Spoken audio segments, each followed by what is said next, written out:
কিন্তু ইয়াৰ যোনটো 14 তাৰিখত কৈ আপোনালোকে ডেটটো বঢ়াই দিয়া হৈছে ইয়াৰ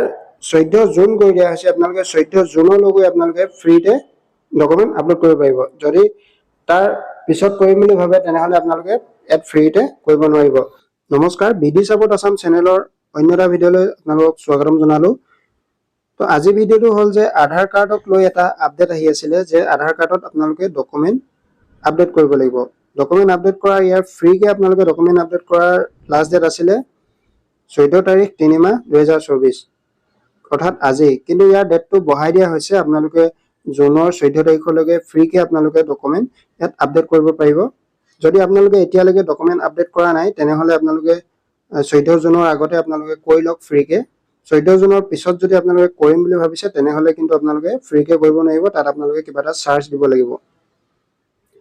তো কেনেকৈ ডকুমেন্ট আপলোড কৰিব আপডেট কৰিব আজি এই ভিডিঅটোত মই সম্পূৰ্ণ প্ৰচেছটো দেখুৱাম আপোনালোকে ভিডিঅটো শেষলৈকে চাব আৰু যদি আমাৰ চেনেলটো এতিয়ালৈকে সাবস্ক্ৰাইব কৰা নাই তেনেহলে চেনেলটো সাবস্ক্ৰাইব কৰিব ইয়াৰ যোনটো ৱেবছাইটৰ লিংক হয় মই সেই লিংকটো ভিডিও ডেসক্ৰিপচনত দিছো আপোনালোকে সেই লিংকত ক্লিক কৰিলে পেজটোলৈ আহি যাব এই পেজটোলৈ অহাৰ পিছত এনেকুৱা ধৰণৰ আহিব সব আপোনালোকে ইয়াত দেখিছে ফ্ৰী অনলাইন ডকুমেন্ট আপডেট তো আপোনালোকে এই ফ্ৰী অপচনটোত ক্লিক কৰি দিব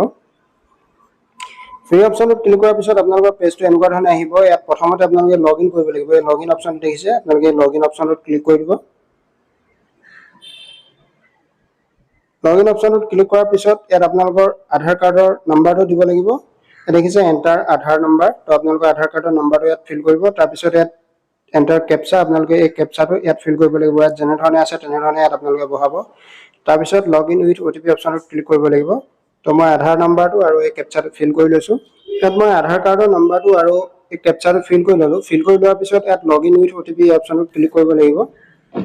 লগইন উইথ ওটিপি অপচনটোত ক্লিক কৰাৰ পিছত আপোনাৰ মোবাইলত এটা ওটিপি আহিব ওটিপিটো আপোনালোকে এন্টাৰ ওটিপি ঘৰত ফিল কৰিব লাগিব ইয়াত ওটিপিটো মই ফিল কৰি ললো ওটিপিটো ফিল কৰি লোৱাৰ পিছত লগইন অপচনটোত ক্লিক কৰি দিব তাৰ পিছত আপোনালোকে ইয়াত লগইন হৈ যাব ইয়াত দেখিছে আপোনাৰ ফটোকপি আহি যাব তো ইয়াত মোৰ ফটোকপি আহিছে তাৰ পিছত আপোনালোকে কি কৰিব তললৈ স্ক্ৰল ডাউন কৰিব স্ক্ৰল ডাউন কৰাৰ পিছত ইয়াত দেখিছে ডকুমেন্ট আপডেট ঘৰত আপোনালোকে দেখিছে this service is free of কষ্ট টিল 14/3/2024 আপোনালোকে 14 তাৰিখ 3 মাহ 2024 লৈকে ইয়াত ফ্ৰীতে আপোনালোকে ডকুমেন্ট আপলোড কৰিব পাৰিব তাৰ পিছত কিন্তু আপোনালোকে পইচা দিব লাগিব ইয়াত ফ্ৰীতে কৰিব নোৱাৰিব কিন্তু ইয়াৰ যোনটো 14 তাৰিখত কৈ আপোনালোকে ডেটটো বঢ়াই দিয়া হৈছে ইয়াৰ 14 জুন কৰি দিয়া হৈছে আপোনালোকে 14 জুনলৈকে আপোনালোকে ফ্ৰীতে ডকুমেন্ট আপলোড কৰিব পাৰিব যদি তাৰ পিছত কৰিম বুলি ভাবে তেনেহলে আপোনালোকে এড ফ্ৰীতে কৰিব নোৱাৰিব তো 14 জুনৰ আগতে ইয়াত আপোনালোকে ডকুমেন্টটো আপডেট কৰি লওক তো তাৰ পিছত কি কৰিব আপোনালোকে ডকুমেন্ট আপডেট এই ঘৰটোত ক্লিক কৰি দিব ক্লিক কৰি দিয়াৰ পিছত আপোনাৰ পেজটো এনেকুৱা ধৰণে আহিব ইয়াত আপোনালোকে তলত দেখিছে নেক্সট অপচনটো এই নেক্সট অপচনটোত ক্লিক কৰিব নেক্সট অপচনটোত ক্লিক কৰাৰ পিছত আপোনালোকে ইয়াত পুনৰ নেক্সট অপচনটোত ক্লিক কৰি দিব তাৰ পিছত আপোনালোকৰ এনেকুৱা ধৰণে আহিব ইয়াত তিনটা অপচন দেখিছে ভেৰিফাই আপলোড আৰু সাবমিট তো এই তিনটা অপচন আপোনালোকে ক্লিয়াৰ কৰিব লাগিব প্ৰথমতে ভেৰিফাই কৰিবলৈ আপোনালোকে তলত ইয়াত গোটেইবিলাক আপোনাৰ নাম আহি যাব গোটেইখিনি আপোনালোকে চাই ল'ব ভেৰিফাই কৰি লোৱাৰ পিছত আপোনালোকে ইয়াত দেখিছে I verify that the above details are correct আপোনালোকে এই অপচনটোত ৰাইট চিনটোত টিক কৰি দিব তাৰ পিছত তলত এই নেক্সট অপচনটোত ক্লিক কৰি দিব নেক্সটত ক্লিক কৰি দিয়াৰ পিছত আপোনালোকৰ ভেৰিফাই কমপ্লিট হৈ যাব কমপ্লিট হোৱাৰ পিছত ইয়াত এতিয়া ডকুমেন্ট আপলোড কৰিব লাগিব তো ডকুমেন্ট আপলোড কৰিবলৈ তললৈ স্ক্ৰল ডাউন কৰিব স্ক্ৰল ডাউন কৰাৰ পিছত ইয়াত দেখিছে আপোনালোকৰ ডকুমেন্টৰ সাইজ দিয়া আছে 2 MB তাৰ পিছত আপোনালোকে JPEG PNG আৰু PDF ফাইলত হ'ব লাগিব তাৰ পিছত তললৈ স্ক্ৰল ডাউন কৰিব তললৈ স্ক্ৰল ডাউন কৰাৰ পিছত ইয়াত প্ৰথমতে আপোনালোকৰ প্ৰুফ অফ আইডেন্টিটি কাৰণে ডকুমেন্ট আপলোড কৰিব লাগিব তাৰ পিছত ইয়াত দেখিছে সিলেক্ট সাপোৰ্টিং ডকুমেন্ট তো আপোনালোকে কি ডকুমেন্ট আপলোড কৰিব হেতু সিলেক্ট কৰিব লাগিব এটো সিলেক্ট কৰিবলৈ আইকনত ক্লিক কৰি দিব ক্লিক কৰি দিয়াৰ পিছত আপোনালোকে কি ডকুমেন্ট আপলোড কৰিব পাৰিব গোটেইবিলাক দিয়া আছে ড্ৰাইভিং লাইসেন্স পাৰিব Indian passport Kisan photo passbook তাৰ পিছত আপোনালোকে পান কাৰ্ড পাৰিব ভোটাৰ কাৰ্ড পাৰিব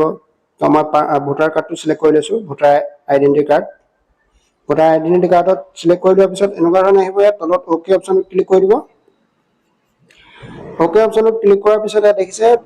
view details and upload document এই অপচনত ক্লিক কৰিব তাত ক্লিক কৰি দিয়াৰ পিছত কন্টিনিউ টু আপলোড এই অপচনত ক্লিক কৰি তাৰ পিছত আপোনালোকৰ মোবাইলৰ ফাইললৈ আহি যাব তো আপোনালোকে যত ফাইলত আপোনাৰ ডকুমেন্টটো আছে সেই ডকুমেন্টটো সিলেক্ট কৰি ল'ব তো মই এটো সিলেক্ট কৰি লৈছো তো মই ইয়াত মোৰ ভোটাৰ কাৰ্ডৰ যোনটো ফাইল আছিল মই সেই ফাইলটো ইয়াত সিলেক্ট কৰি ললো ইয়াত দেখিছে ফাইলটো আহি গল তাৰপিছত তললৈ স্ক্ৰল ডাউন কৰিব তললৈ স্ক্ৰল ডাউন কৰাৰ পিছত ইয়াত আপোনালোকে আপলোড প্ৰুফ অফ এড্ৰেছ আপোনালোকে প্ৰুফ অফ এড্ৰেছৰ কাৰণে এটা ডকুমেণ্ট আপলোড কৰিব লাগিব তাত আপোনালোকে পুনৰ সেই সিলেক্ট অপশ্যনটোত যাব এই আইকনটোত ক্লিক কৰি দিব সিলেক্ট কৰি ল'ব আপোনালোকে কি ডকুমেণ্ট আপলোড কৰিব ইয়াত তো মই ভোটাৰ কাৰ্ডটোৱে মই সিলেক্ট কৰি লৈছোঁ ভোটাৰ আইডেন্টি কাৰ্ডত মই সিলেক্ট কৰি দিছোঁ পুনৰ আপোনালোকে এনেকুৱাকৈ আহিব ওকে অপশ্যনত ক্লিক কৰি দিব ওকে অপশ্যনত ক্লিক কৰাৰ পিছত আপোনালোকে পুনৰ view details and upload document এই অপশ্যনত ক্লিক কৰি দিব তাৰপিছত কণ্টিনিউ টু আপলোডত ক্লিক কৰিব তাৰপিছত পুনৰ আপোনালোকৰ মিডিয়া ফাইললৈ লৈ যাব আপোনালোকৰ ক'ত আছে ডকুমেণ্টটো সেইটো আপোনালোকে সিলেক্ট কৰি ল'ব ফাইলটো সিলেক্ট কৰি ল'লোঁ ভোটাৰ কাৰ্ডৰ যোনটো PDF ফাইল আছিলে মই সেইটো সিলেক্ট কৰি ল'লোঁ সিলেক্ট কৰি লোৱাৰ পিছত তললৈ স্ক্ৰল ডাউন কৰিব তললৈ স্ক্ৰল ডাউন কৰাৰ পিছত ইয়াত দেখিছে এই ঘৰটোত আপোনালোকে টিক লগাব ৰাইট চিন এটা দেখিছে এই ঘৰটোত আপোনালোকে টিক লগাই দিব টিক কৰি দিয়াৰ পিছত তলত নেক্সট অপশ্যনটো দেখিছে এই নেক্সট অপশ্যনত ক্লিক কৰি দিব নেক্সটত ক্লিক কৰাৰ পিছত ইয়াত আপোনালোকে কনফাৰ্ম কৰিবলৈ আহিছে কনফাৰ্ম কৰিব লাগিব please click on okay to confirm আপোনালোকে এই ওকে অপশ্যনত ক্লিক কৰি দিব ওকে অপশ্যনত ক্লিক কৰাৰ পিছত আপোনালোকে অলপ সময় ৱেইট কৰিব তাৰপিছত এনেকুৱা ধৰণে আহিব ইয়াত আপোনালোকক চব আপলোড ডকুমেণ্ট আপলোডটো কমপ্লিট হৈ গ'ল ইয়াত আহিছে দিছ ছাৰ্ভিচ ইজ ফ্ৰী অফ কষ্ট 14/3/2024 14 তাৰিখ 3 মাহ 2024 লৈকে দেখাইছে কিন্তু ইয়াৰ যোনটো ডেট হয় সেইটো 14 জুনলৈকে কৈ দিয়া হৈছে আপোনালোকে 14 জুনলৈকে ইয়াত ফ্ৰীতে ডকুমেণ্ট আপডেট কৰিব পাৰিব তাৰপিছত আপোনালোকে কি কৰিব তলত ইয়াত দেখিছে সাবমিট অপশ্যনটো দেখিছে সাবমিট অপশ্যনত ক্লিক কৰি দিব সাবমিট অপশ্যনত ক্লিক কৰাৰ পিছত পুনৰ আপোনালোকে অলপ সময় ৱেইট কৰিব এনেকুৱা ধৰণে আহিব চব আৰু আপোনালোকৰ সাকসেছ হৈ যাব সাকসেছ দেখুৱাইছে তো আপোনালোকৰ ডকুমেণ্ট সাবমিট সাকসেছ হৈ যাব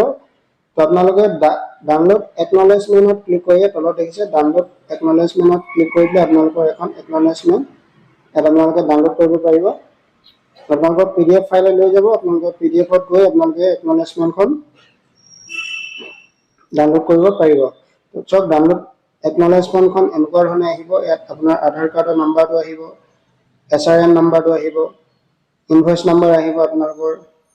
তো এমাউণ্ট পেড আপোনালোকে দিছে এমাউণ্ট এতিয়া যেহেতু ফ্ৰী হৈ আছে তো আপোনালোকে ইয়াত এমাউণ্ট দিবলগীয়া হোৱা নাই যেতিয়া আপোনালোকে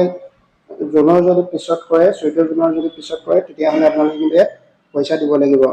ডেট অফ পেমেণ্ট আপোনালোকে ইয়াত এইবিলাক গোটেইবিলাক দেখিছে যোনখন ইয়াৰ ইনভয়েচ হয় আপোনালোকে সেই ইনভয়েচখন এনেকৈ ডাউনলোড কৰি ল'ব পাৰিব